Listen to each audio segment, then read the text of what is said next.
The site of Mycenae is much older than what we've seen at Corinth, for the palace fortress was first constructed about the year 1600 BC. You can see it here on top of the hill. It occupies a commanding position that can see for miles, with a dramatic architecture that seems to grow naturally out of this rocky hill. And we get a hands-on look at it with our guide, Poopy. This is a hill that is hidden by higher hills. You don't see it till you get to it. Yet it can see everything. It controls who comes through the mountains, as we came from the north, in the plain of Argolis. This is the plain of Argolis. It can see who comes from the sea, from the Gulf of Argolis. That's the Aegean Sea, the eastern coast of the Peloponnese. Whatever happens in this plain, where there were more fortresses like this and more kings, so this place is checking on everybody and accesses to the plain without being seen till we get to it.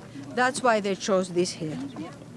Here the monumental gate is known as Lion's Gate because of that big relief with the lions that covers the relief triangle. Remember that it is there for architectural purposes, the triangle. Now that's how they cover them with a slab.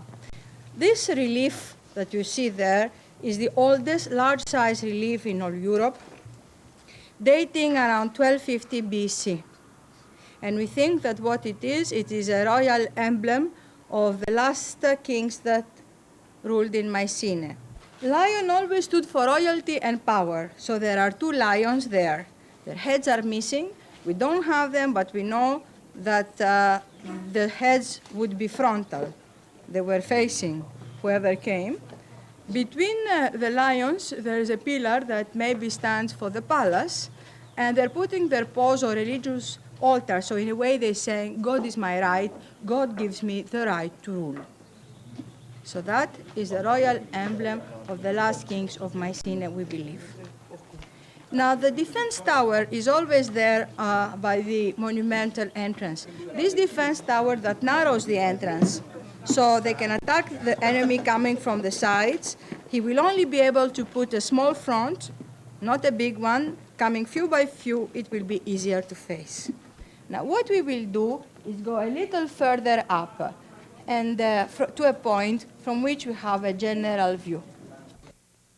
Walking through this impressive Lion's Gate really gives you the feeling that you are entering a royal palace, a citadel.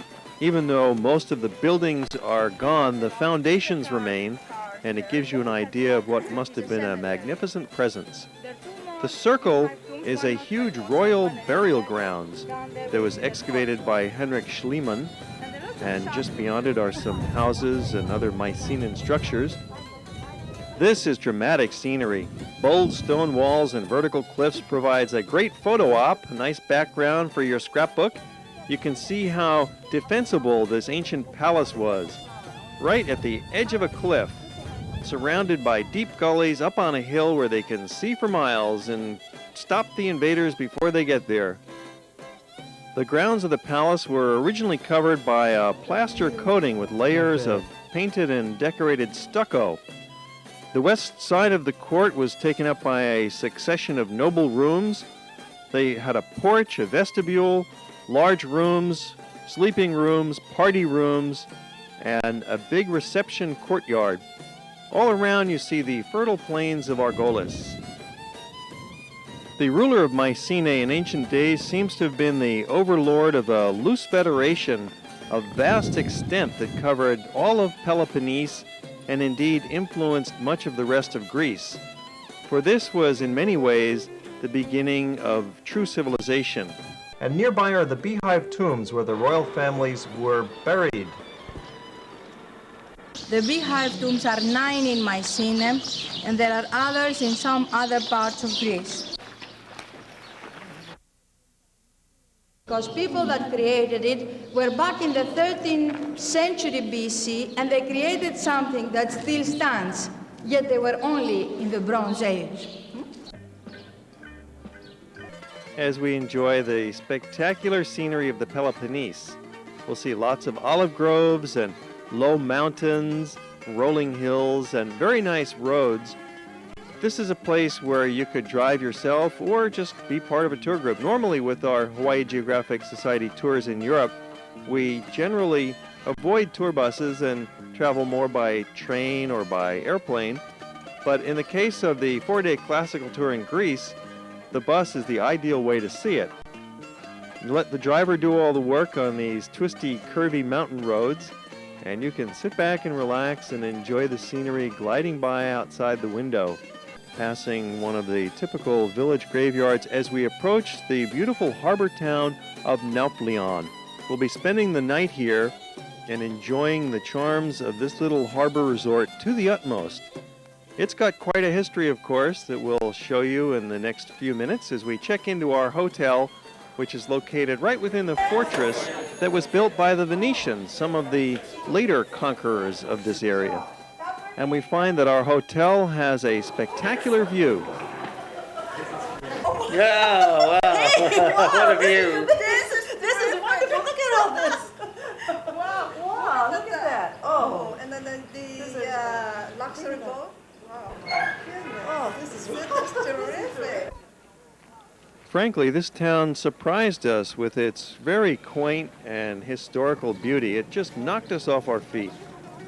It's always nice to be out at sunset or at sunrise when you're at a little coastal town and enjoy a walk and the beautiful golden reflections in the water. For a time, Nauplion was the capital of modern Greece until the capital was moved to its permanent home in Athens. And before that, it had quite a history with the Venetian occupation. It forms a natural harbor, which is the safest anchorage on the Gulf of Argolis. And from this, a town naturally grew up, and today we see these charming little narrow streets and a pedestrian zone in the historic center. Of course, there's lots of tavernas, lots of restaurants and bars that you can pick from, cafes along the waterfront. It's a little early in the evening yet, so most of these restaurants haven't started to fill up with customers, but they will. The food is delicious and relatively inexpensive in Greece. However, with our tour, we've got a meal included this night at the hotel, and so we all get together and enjoy a grand banquet. What a feast and what service. We had our pick of meats or fish or chicken, and lots of vegetables and salads to go with it. Plenty of beverages of all sorts to wash it down. It's nice to get together with the group now and then and share a meal. Normally with our Hawaii Geographic Society tours, lunch and dinner is on your own, which is a lot of fun as well. It gives you a chance to go off and explore the local culture and the local cuisine. You can eat what you want, when you want to eat it. But now and then we have an included meal. On this 4-day classical tour, each of the 3 nights the hotels provide dinner, and a spectacular feast it was. We organize a tour to Greece every year in the springtime, and these trips are always open to the general public. And this year we're also going to Rome and Capri. And you can give us a call in a little while. We'll be displaying our phone number if you'd like some information about the tours and activities of Hawaii Geographic Society. Next morning, we're up for a sunrise walk. It's a beautiful place. This ancient fortress was built by the Venetians starting back in the 12th century when they were the colonial occupiers of this outpost of their empire. They built an incredible cliff of stone to go with this natural barrier to create an impregnable fortification. The crenellations give us a little peeking glimpse of the town down below. We're going to walk down there this morning, and it's pretty early, so there's not too many locals up. It's a nice, peaceful time to be out exploring. Most places in Europe are not worth exploring at the early morning's dawn, but when you're near the water like this, give it a shot. You'll find it can be a real eye-opener. Oh, it's beautiful, breathtaking. Yes, better than anything. This dog is apparently king of the block, and he gives us a friendly hello in his own way.